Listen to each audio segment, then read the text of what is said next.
Um, hey, what's going on with my? Okay, good. Instagram, you behave. Facebook, you're usually my trouble child, but tonight, I think we got this. I think we got it. I think we got it. I think we got it.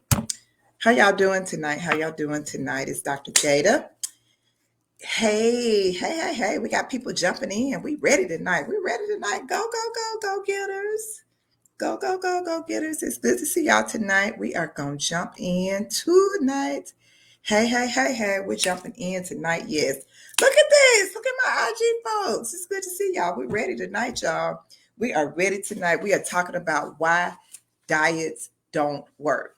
This may surprise you. Some of this you may have heard a time or two, but I think this is going to surprise you a little bit of a slant on things. Why diets don't work. Let me tell you why we got this topic tonight. Because hey Shelby, hey D Kane, hey Jay Delicious, hey T Tax Tips, hey everybody, hey Shawnee, hey, good to see y'all tonight. Good to see y'all. Good to see y'all. So listen, we're gonna jump in tonight. So I will often come up with things. I always say that I'm gonna like do my lives and a whole long list, but I just let the spirit guide me. I just have to see what's coming up. And so this week I really want to talk to y'all about diets. I did a lot of consultations this week. A lot of consultations. This will be for a different talk for people who are considering surgery, considering bariatric surgery, considering plastic surgery. How many of y'all want me to actually do a live stream? I'm actually thinking about doing a whole workshop just about surgery and weight loss. I'm thinking about doing just a whole talk, like maybe a workshop or a seminar about that. Just light it up. Let me know, is that something you want to do? Is that something that you would do? Let me know if that's something you want us to curate, to put together. I'm really thinking about doing it. I'm having so many people, lots of consultations of people that are kind of in limbo, considering pre-surgical, head surgery, all of those kind of things. But let me tell you how this came about. Is in a conversation with some people, and specifically a plastic surgeon that I work with, and just saying, well, hey, what's going on when people are able to meet the certain weights and then they don't come back, or they're trying certain diets and they come for surgery as a last result. Before we get to that topic, which may be another time, I want to specifically talk about why diets don't work. Why diets don't work. So I got 10 reasons why diets don't work. And I want y'all to ask me some questions throughout this too. If somebody wants to go live with me and ask a question, I'm so happy to talk with you tonight and maybe flip you on screen. All you have to do is ask to join, and we'll do that. But the first reason why diets don't work, honest to goodness, the first reason why, oh shoot, she can't hear. Oh, thank you for letting me know. You know why? Because I need to put my I need to take my phone and put my hold up, y'all. Hold up.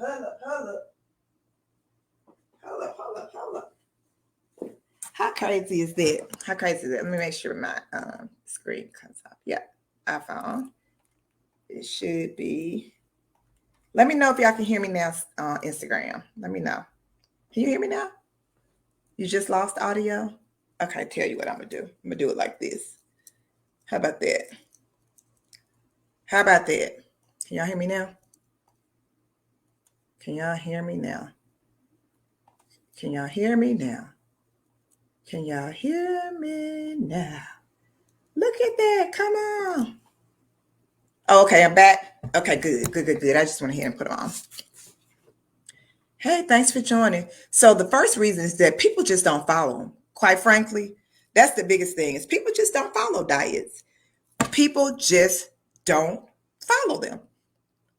So, I mean, and that's for a number of reasons. One, you don't even know really the ins and outs of the diet.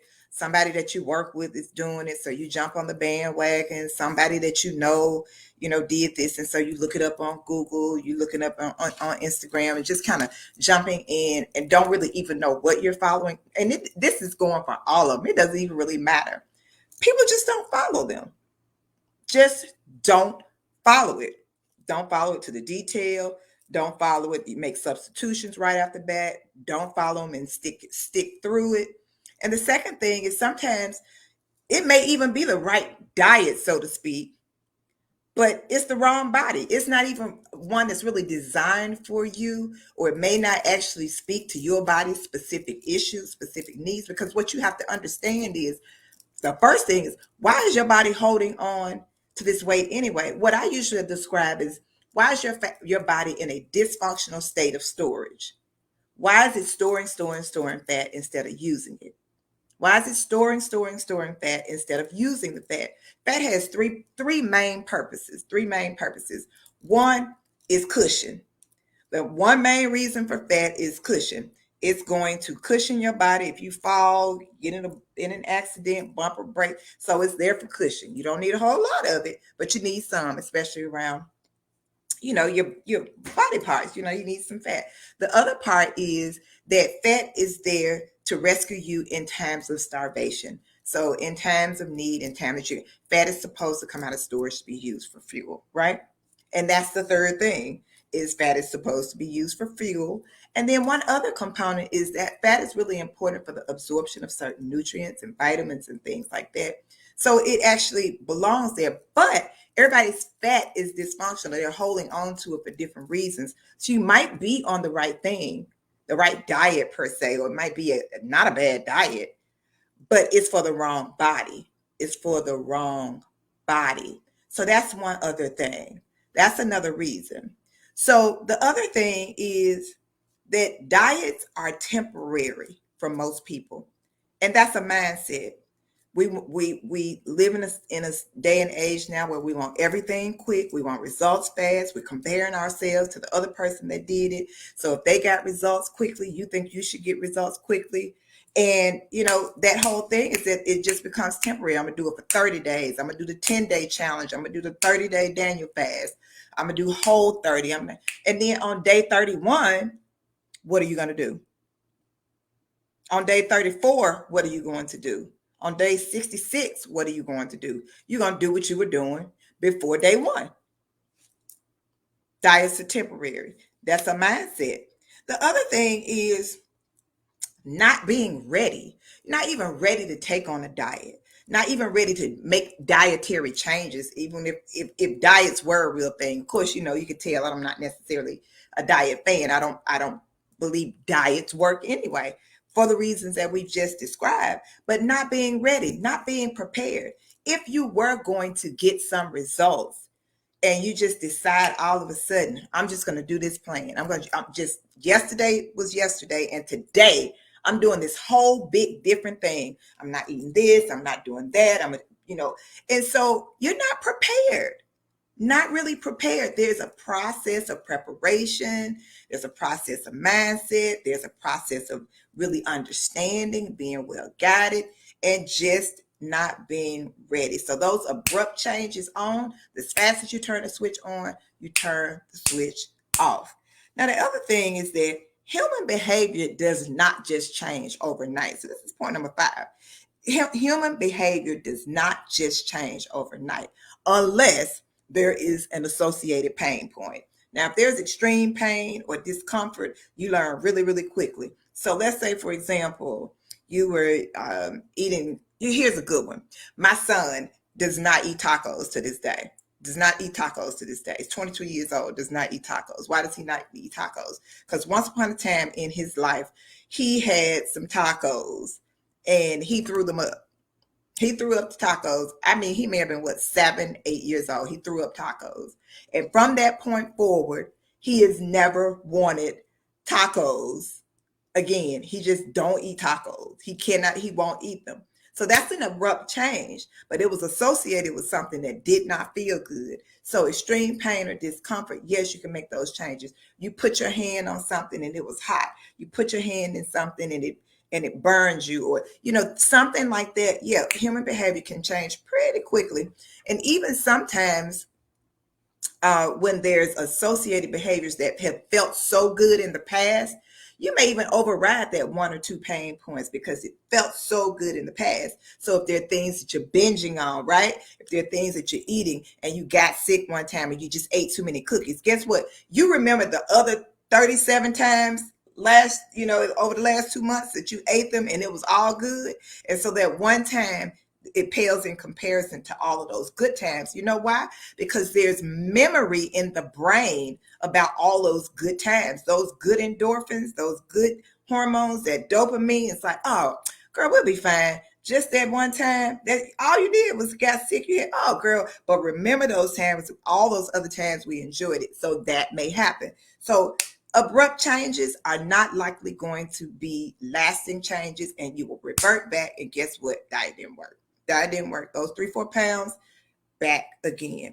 The other thing is that, sometimes people don't realize that there are things that the body will do physiologically when weight goes down. There's mechanisms in the body that says, hey, what happened? We didn't intend for that to happen. Let's get it back. Let's get it back. Let's get it back. So sometimes that's what exercise. If y'all ever felt like, when you start exercising, you get hungrier, hungrier, hungrier, your metabolic rate changes, because it's like, wait a minute, what's going on? There's something happening here. So things will happen physiologically to have you, really want to bring that weight back, whether you decide you wanted to or not, or it's just your body deciding to. So it's some wonky physiology that happens there.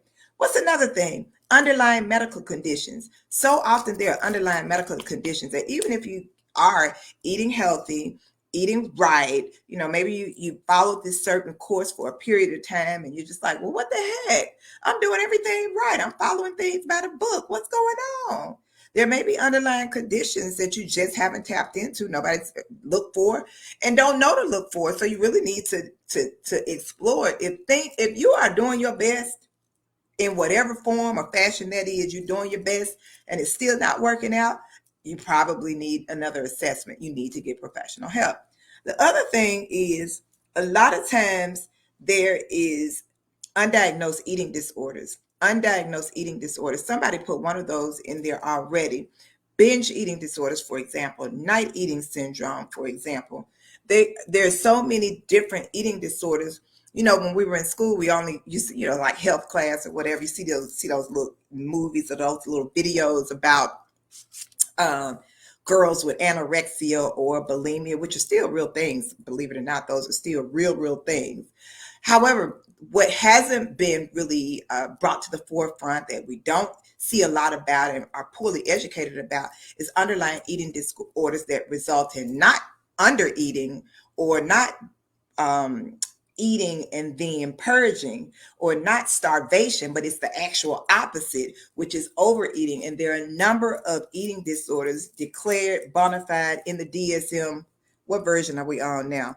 The DSM, I don't know, 6 or so. So that's this real fancy Bible book of psychiatry. And those are really serious conditions that a diet is not going to work. If you have an eating disorder, you can, pray about it. But, other than a miracle, it's going to be really, really difficult to, first of all, identify it in yourself, diagnose it in yourself, treat it in yourself, and get those results in the end. And so you really want to know if that could be the case. Is there an underlying eating disorder? In which case, guess what? A single diet or 10 or 20 are not going to work. Other thing is self-sabotage. Sometimes people are starting to get some results and get nervous, don't even know what to do next. It's like, what am I doing? Oh my gosh.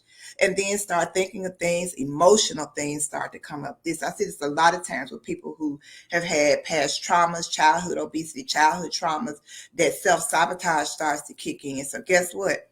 The results are they just gonna go to the wayside. The whole kit and caboodle, throw the whole thing out, because now I'm unnerved. I'm reliving some things. There's some triggers, some that you know about and some that you probably have never even considered.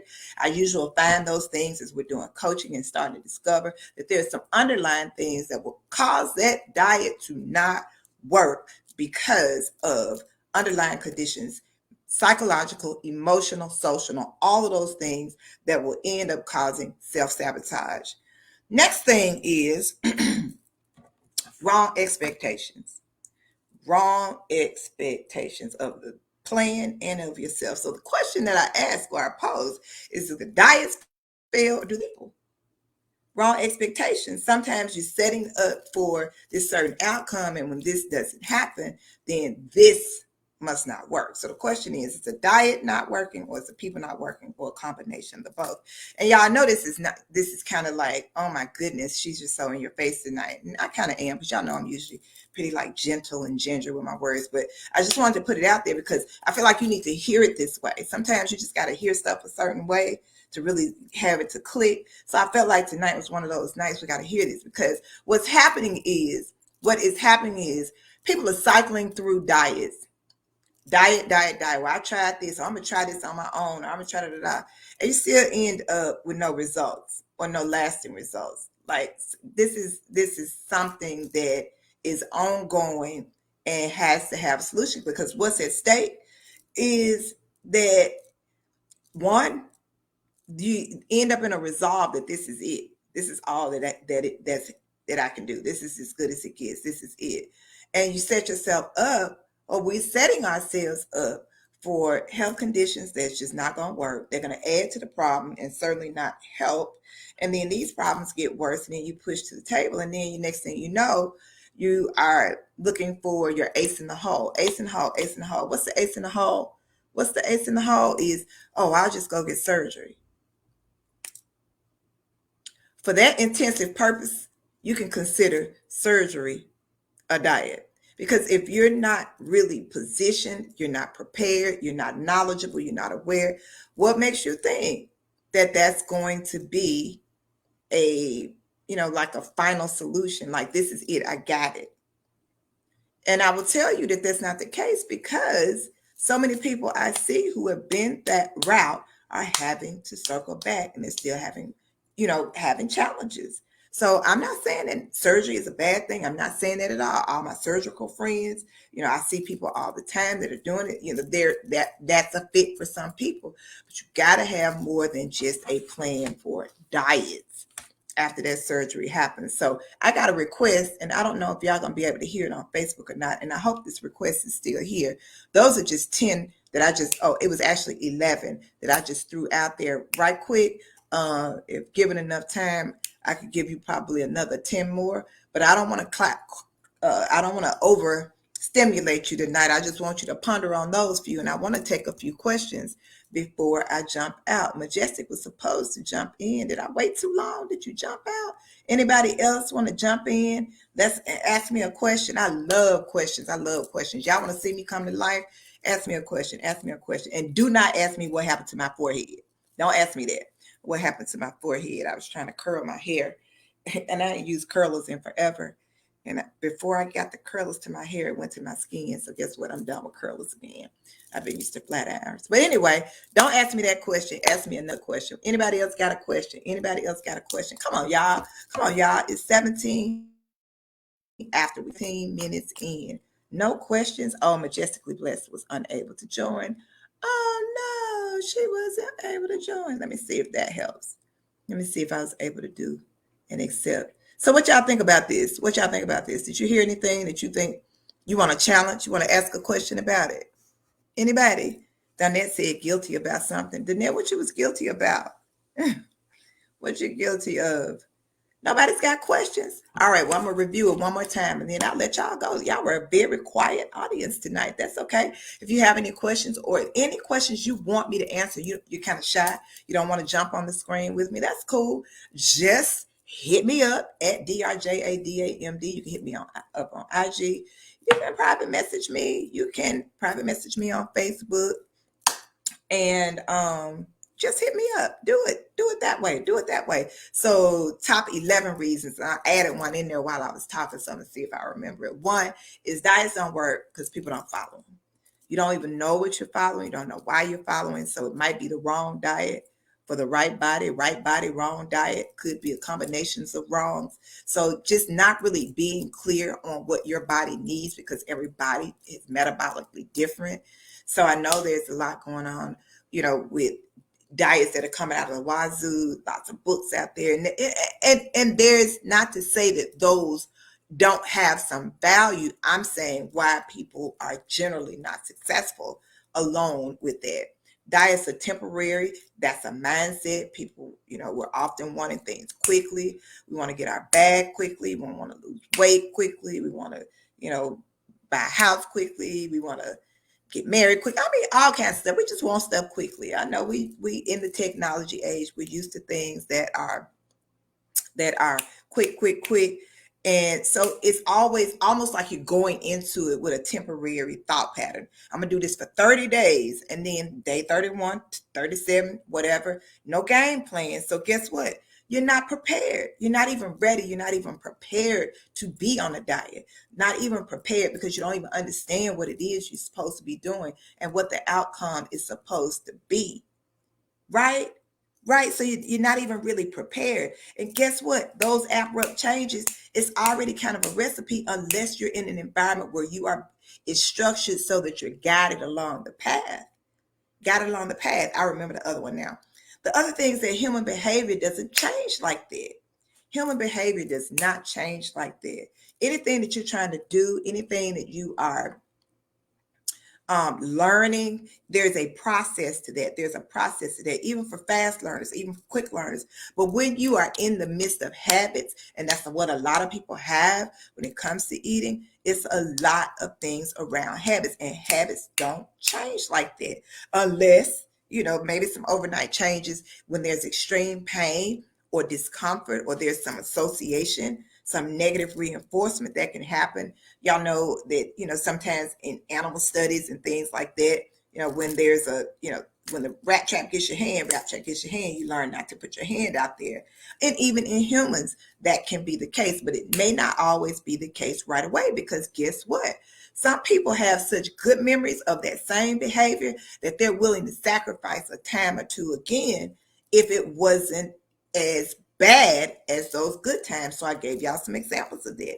The other thing is underlying medical conditions. Sometimes you don't realize there are other things that's going on with the body, other organs, hormones, all kinds of things that could be causing your body to be turned on into a fat store, fat store, fat store. In other words, don't let go of it. So what you consume is converted to fat if you don't use it.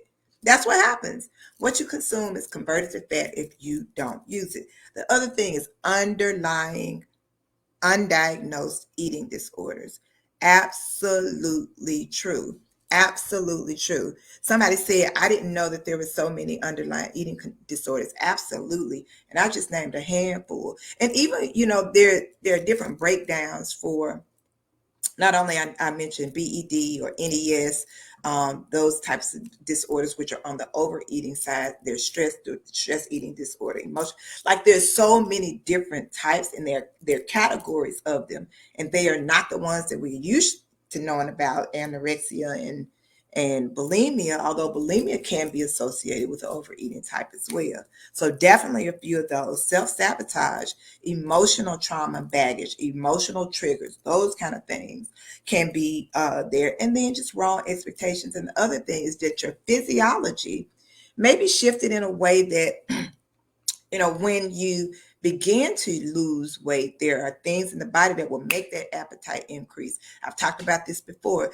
Energy expenditure compensation is an actual physiological phenomenon that causes you to, for example, if you're working out and you're like, oh my gosh, I'm so hungry. I'm hungrier now. And then get into these eating patterns, because that's the body's signal of saying, hey, what's going on here? And so there are mechanisms that are inherently in the physiology to say, hey, we should not do this. We should actually gain that weight back or not lose the weight in the first place, which also goes into their underlying medical condition. So somebody asked the question here: what self-talk do you use when your triggers hit and you fall back into old habits? So here's the thing. I like that question. So let's break this question down. I'm going to take a few more questions. What self-talk do you use when your triggers hit and you fall back into old habits? I think two things to think about, maybe even three. Let me see if it'll roll forward.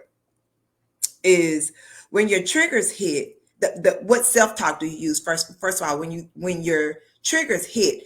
I think the most important thing is to start to learn your triggers. Start to learn them, start to understand them, start to know where they come from. And this may require some work. This may be some work that you're not able to just do by yourself. So you may actually get with someone that can help you work through this to get back to the understanding of it. Because y'all, we've lived these paths. And so these things that seem so normal to us, it's because it happened to us and it's a part of our life pattern. We may not even recognize these. So you have to be brought into the awareness of it. So definitely start looking at and understanding what your triggers are. When are you most likely to be triggered? When are you most likely to be triggered? So you see what I'm doing? I'm helping you understand proactively what I can do.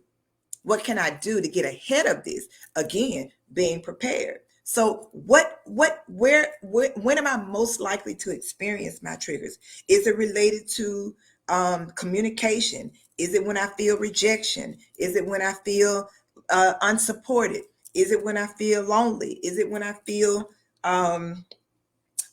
something that somebody else is doing, or somebody else has a preference for something else that makes me feel less than, not feeling good enough? And where do those come from? So we got to go a step back to there. And then the other thing is, when we're talking about triggers, your past responses to your triggers, your past responses to your triggers, your past responses, don't make that available to you. You got to not make that available to you so that you're one step ahead of those triggers.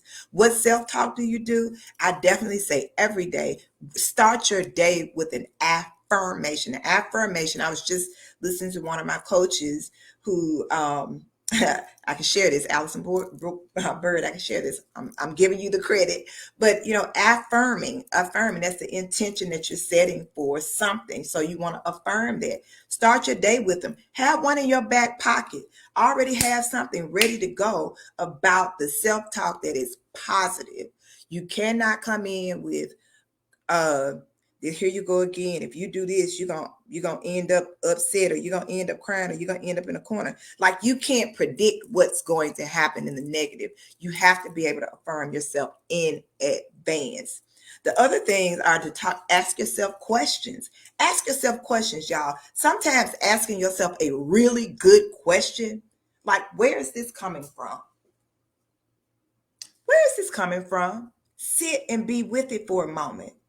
Sit and be with it from, where is this coming from? I promise you, if you sit for a minute and ask yourself a really good question, why is this happening now? Put the emphasis on now. Why is this happening to me now? When we're talking about triggers, when we're talking about those patterns, those old habits, when we're doing that, why is this happening to me now? Because you have to be present to the moment. You have to be present to the moment, because this is how you're going to start to recognize in advance these patterns. Because what we want to do is not find ourselves so close to these situations over and over and over and over again, right? That's what we want to do. We want to get ahead of it. And then looking at these old habits, sometimes, again, you're going to want to create a new habit. A new habit. So what are we doing here? We're creating a new default behavior. When this happens, then I know I'm going to do this instead. So when I get triggered and I'm about to go off and I'm about to grab these cookies, I'm about to get a bag of chips, I'm about to do this, when that happens, the first thing I'm going to do is I'm going to replace that behavior with a new habit.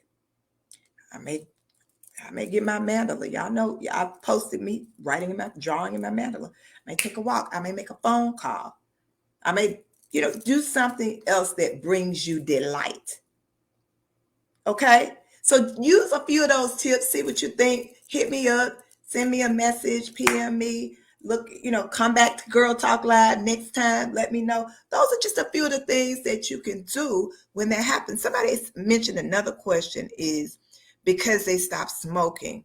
Absolutely. Smoking and hunger is a real thing. There's research behind that. Smoking and hunger is a real thing because the components of, I'm assuming you're talking about cigarettes, but if it's not cigarettes, there's definitely association between increased appetite and smoking. So sometimes that is the case. I'm gonna handle it as if it's cigarettes for right now. So there are chemicals that are in tobacco that actually people use as stimulants, so it can be appetite curbing. So a lot of times people, you have people that smoke right after they eat. Every time they eat, they smoke. It's curbing appetite, so you don't even realize it. The other thing is there's that fixation that's being met with this right here. So that oral fixation is being met. The other thing is that the stimulants in there can actually do things in the brain to numb the perception of hunger. So you're right, that can happen. So what you have to do when you are planning smoking cessation, and this is, I mean, there's a number of things, and I'm not giving you this as medical advice because we're not doctor patient right now. I'm just sharing with you um, some knowledge that you can use to apply to this, is to have a game plan about what you're going to do when you are most likely to smoke. When you are most likely to smoke, what can you do in place or instead of? I would say be really consistent with another activity. I would say be really consistent with making sure that you don't let yourself get too hungry. So that may require some changes in your dietary patterns and your eating habits, things like that. You may have to kind of change, that up. Hey, Dr. Erica said Dr. Jada's book is the truth. Oh, thank you. Y'all, yeah, I'm gonna make sure I put that link in here tonight. Kelly, put the link in there for this book. Y'all got to get the book, girl. Get ready to lose the damn weight. I'm telling y'all, it's time. Stop pretending. Stop ignoring, get out of denial, stop playing, especially stop playing with your life, stop playing with your health, stop playing with pandemics and playing with corona and COVID and all this other stuff. Now is the time to lose the damn weight. So girl, get ready with me and my book. And Kelly, please put that book link in there. So those are just a couple of things with smoking. And then the other thing too, Donette, is sometimes you have to look at what you can do as some replacements temporarily so that you can offset that abrupt feeling, because you're right, there can be some really quick changes. Get with a professional. If you don't start to see results, give it a professional. Don't be afraid to ask for help, y'all. Don't be afraid to ask for help. Stop trying to do everything on your own. Y'all not gonna let your car not be running and just sit it in the driveway and say, oh, I don't know what's wrong with it. Get help. Somebody else said, do cleanses work? Okay. So I probably got some mixed answers around cleanses. Cleanses have some value. There's value in cleanses as long as it's a reputable type of cleanse. And there are times that it's really important to improve the body's digestive health, the organ systems that because there are toxins that do build up. I think what happens is when we rely on cleanses for weight loss, that's erroneous, because what happens is that's one, temporary, and it's followed by the same behaviors that led to that before. So a cleanse can be helpful to help detox the body and help cleanse the colon and the liver and kidneys, so they can be helpful. They are not going to result in significant permanent weight loss. All right, y'all, it's been 33 minutes. Y'all had some good questions. The book is out now. It's a best-selling book. Thank you, Dr. Erica. She's always good looking out for reminding me to mention it to y'all, because this is the holiday season. Y'all may want to get this book as a gift for some of your people that are close to you. And I feel like with the title, it won't be hurting nobody's feelings or anything. It's fun. It's some fun stuff in there. So girl, get ready to lose the damn weight. I put the emphasis on damn, because look, we got to do this. We got to move this. We got to move the needle on this. We cannot be like this pandemic weight, because guess what? God be with us. We on our way out of this pandemic of the way we have known it up until this point. And it's just like baby fat, and it's just like pregnancy weight. You cannot be saying that this is my pregnancy weight and your child is 21. Okay? We can't be doing that.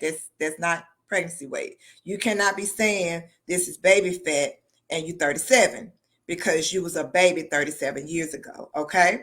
So we got to really just be with this truth, and then don't send me no messages talking about I'm shaming or anything like that, because I'm not. Because guess what I am very, very aware of is how many people are going to plastic surgeon for all this work.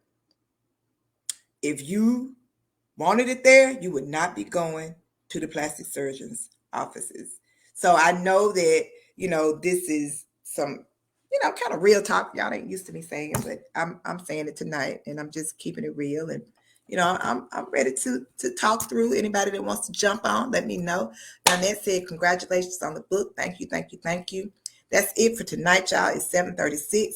I want y'all to go be great on this Thursday. Get yourselves ready for a fabulous Friday, and hopefully a super Saturday and a soulful Sunday. I will see you back here again, same time, same place, IG and Facebook. I will be right here on Thursday. I'm not going to be here on Thursday, the 24th, 5th, 25th, but I'll be here next Thursday, the 18th. See you here. If you haven't heard it enough, haven't heard it at all, or if you can stand to hear it just one more time tonight, I love you. Bye, y'all.